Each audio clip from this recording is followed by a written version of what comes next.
विस्थापन धारा को परिभाषित कीजिए तथा एम्पियर मैक्सवेल के समीकरण को लिखिए। तो विस्थापन धारा अपनी क्या थी? जब किसी परिपथ में विद्युत क्षेत्र में समय के साथ परिवर्तन होता है, अर्थात विद्युत फ्लक्स में परिवर्तन होता है, तो परिपथ में एक धारा प्रवाहित होती है, जिसे हम क्या बोलते हैं?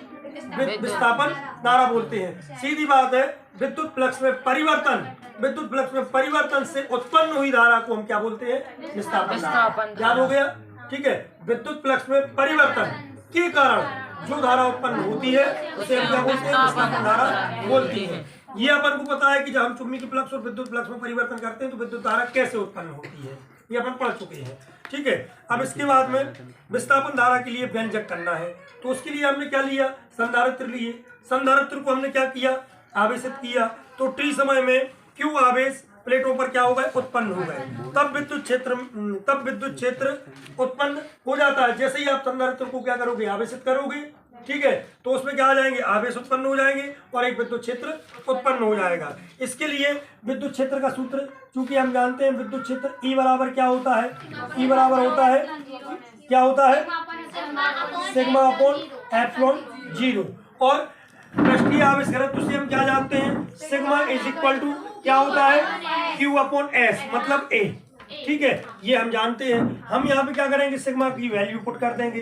तो E इज इक्वल टू क्या आएगा? सिग्मा का मान क्या आएगा? Q अपॉन ए आएगा Q अपॉन ए आएगा, और एप्सिलॉन 0 अपना सेम आएगा। हमने क्या किया? E को सेम लिख दिया, E अपना जाकेता रहेगा, बराबर जाकेता Q, सिग्मा की जगह सिग्मा का मान Q अपॉन ए, सिग्मा की जगह सिग्मा का मान हमने Q अपॉन ए रख दिया, और इनटू में एप्सिलॉन 0 अपना सेम है। ये आपको पता है। ठीक है। अब इसके बाद में हमने क्या किया था? विद्युत क्षेत्र में परिवर्तन की दर निकाली थी। तो यहाँ पे हम क्या लिखेंगे? विद्युत क्षेत्र में परिवर्तन की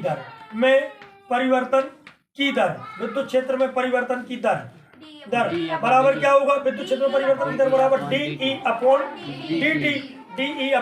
DT आ जाएगा। ये निकालता है परिवर्तन को अपन ऐसे निकालते, DE अपॉन DT, मतलब समय के सापेक्ष विद्युत क्षेत्र में परिवर्तन की दर निकाल ली। अब E की जगह पे हम E का मान रख देंगे। ये क्या है? विद्युत क्षेत्र में परिवर्तन की दर क्या आया अपना?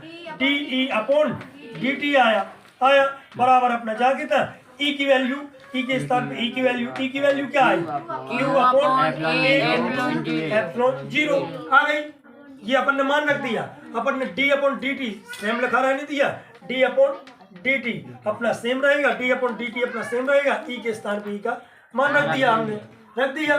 अब इसके बाद में हमें पता है कि DQ अपॉन DT का मान क्या होता है? धारा I। आवेश प्रवाह, समय के सापेक्ष आवेश प्रवाह की दर को हम क्या बोलते हैं? विद्युत धारा। मतलब समय के सापेक्ष आवेश प्रवाह की दर को हम क्या बोलते हैं? विद्युत धारा।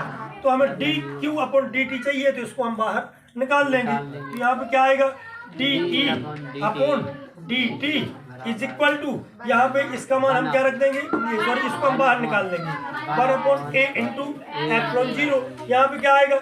DQ अपॉन DT आ जाएगा। अब यहाँ पे चूंकि हम जानते हैं DQ upon DT is equal to क्या होता है? I और D होता है। तो इसको हम कहाँ पहुंचा देंगे? इसके गुणा में। ये बटे में तो कहाँ में जाएगा? गुणा में जाएगा। तो यहाँ पे क्या आएगा? DE अपॉन DT, और ये कहाँ आ गया? गुणा में, A इंटू एप्सिलॉन 0 गुणा में आ गया। क्यों लाए इसको हम गुणा में? क्योंकि विद्युत फ्लक्स का मान क्या होता है? E इंटू A, मतलब विद्युत flux phi E is equal to E into DS अपन ने पढ़ा है, E into DS into cos theta पढ़ा था अपन ने। तो E into DS is equal to क्या होता है? विद्युत फ्लक्स। यहाँ पे क्या है? A क्या है आपका? ऐसी है। आप चाहो तो यहाँ पे A की जगह ऐसे ही रखा रहने देना, ठीक है, चाहो आप तो, नहीं तो ऐसा भी कर सकते हो आप। ठीक है। तो E into DS, E into A is equal to क्या होता है? फाई होता है। तो इसको इसीलिए हम यहाँ पे ले आए। तो इज इक्वल टू इसका मान हमने क्या रख दिया? ID विस्थापन धारा रख दिया। अब A को हम इसके अंदर ले जा सकते हैं क्योंकि गुणा में है। तो यहाँ पे क्या आएगा? एप्सिलॉन 0 आपका बाहर रहेगा। यहाँ पे क्या आएगा? DEA अपॉन क्या आ जाएगा? यहाँ पे DT आ जाएगा इज इक्वल टू ID आपका सेम रहेगा। आई बात समझ में? अब इसके बाद में यहाँ पे क्या आएगा?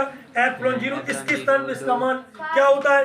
क्योंकि हम जानते हैं, क्या जानते हैं? पाई E इज इक्वल टू क्या होता है? E इंटू A होता है तो ई इंटू ए का मान हम क्या रख देंगे बाई ई। तो यहाँ पे हमने क्या रख दिया डी अपॉन डी टी अपना सेम रहेगा। यहाँ पे हमने क्या रख दिया पाई रख दिया और इज इक्वल टू में क्या आया आई डी। अपन ने पहले पढ़ा था कि विद्युत फ्लक्स में परिवर्तन की वजह से ही विस्थापन धारा बनती है, इसलिए हमें विद्युत फ्लक्स में परिवर्तन निकालना पड़ा। ठीक है, तो ये आपका क्या है आंसर। इसके बाद आप क्या लिख सकते हो, अर्थात विद्युत फ्लक्स में परिवर्तन के कारण धारा उत्पन्न होती है जिसे हम विस्थापन धारा कहते हैं। तो ये आपका आंसर है।